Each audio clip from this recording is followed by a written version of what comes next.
अज्ञानतिमिरान्धस्य ज्ञानाञ्जनशलाकया चक्षुरुन्मीलितं येन तस्मै श्रीगुरवे नमः। ये तीर्थाश्रम पता ही क्या है? कईयों को लगता है कि ये तो दूसरा मठ है, ये तो गुरुजी का मठ। ऐसा नहीं है, किसी किसी को लगता है। बट मैं तीर्थाश्रम क्या है आज आपको बताना चाहूंगा। Tirthashram is a blend of Shri Chaitanya Gaudiya Math, Gokul global organisation for Krishna Chaitanya universal love and world Vaishnava association. तीनों है ये। आप बोलो ये तो आपके भाव है, ऐसे कैसे हो सकता है?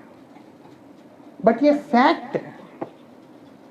श्री चैतन्य गौड़िया मठ के लिए परम गुरुजी ने दो शब्द यूज किया। एक है अनन्य कृष्ण भक्ति और शुद्ध भक्ति प्रचार केंद्र। बुक्स में आते हैं, वेबसाइट में भी आता था। इसलिए जहां श्री चैतन्य गौड़िया मठ है मतलब वहां अनन्य कृष्ण भक्ति है। इसलिए गुरु महाराज जी बोलते थे वन पॉइंटेड एक्सक्लूसिव डिवोशन करके गुरुजी एम्फसाइज करते थे।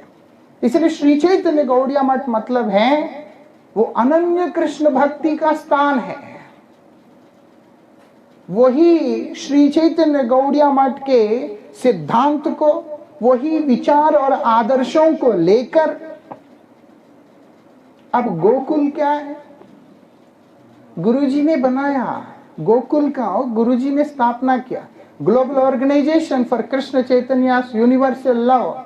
जब बेंगलुरु में जमीन मिलने का बात था एक टाइम में, तो श्री गुरु महाराज जी से बात हुआ तो गुरुजी ने इशारा किया गोकुल बनाना अच्छा होगा, क्योंकि चैतन्य गौड़िया मठ जो है मठ है, इसीलिए वहां पर केवल ब्रह्मचारी और सन्यासी ही रह सकते हैं।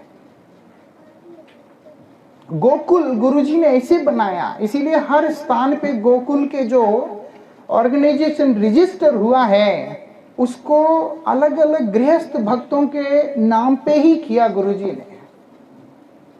कहने का मतलब है गोकुल एक ऐसा स्थान है जहां पर ब्रह्मचारी, गृहस्थ, वानप्रस्थ, सन्यास सभी आश्रमों के जो व्यक्ति हैं उनको आश्रय दिया जाए।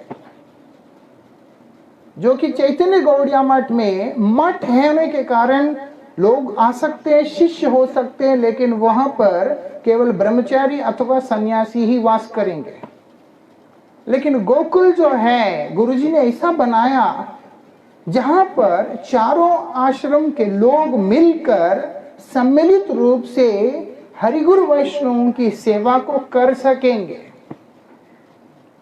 इसीलिए हमारा ये जो प्रतिष्ठान है तीर्था, वो उस अनन्य कृष्ण भक्ति के साथ में युक्त होकर ये चारों आश्रमों के जो वैष्णव हैं उन लोगों को लेके चलने वाला एक प्रतिष्ठान है।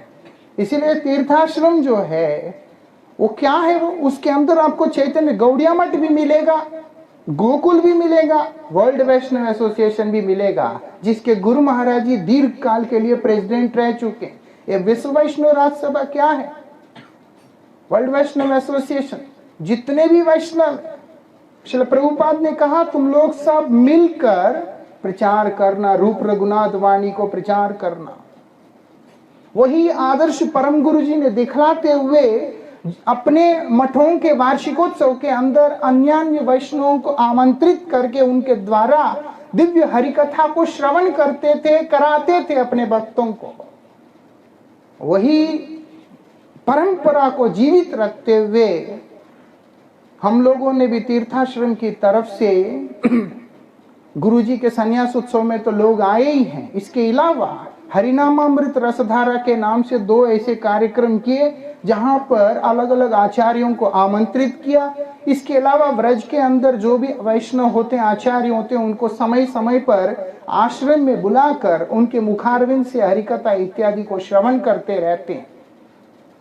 इसलिए यहाँ पर गुरुजी का वो आदर्श, जीव गोस्वामी का वो इच्छा, प्रभुपाद का वो जो इच्छा, जहां पर सभी वैष्णव मिलकर संकीर्तन करेंगे, वो भाव को भी लेकर ये तीर्थाश्रम का अवतरण हुआ है। अल्पज्ञ जीव को लगता है कि ये जो मठ का हिस्सा ही नहीं है, लेकिन गुरु महाराज जी ने स्वयं अपनी लेखनी में स्व इच्छा से लिखा है।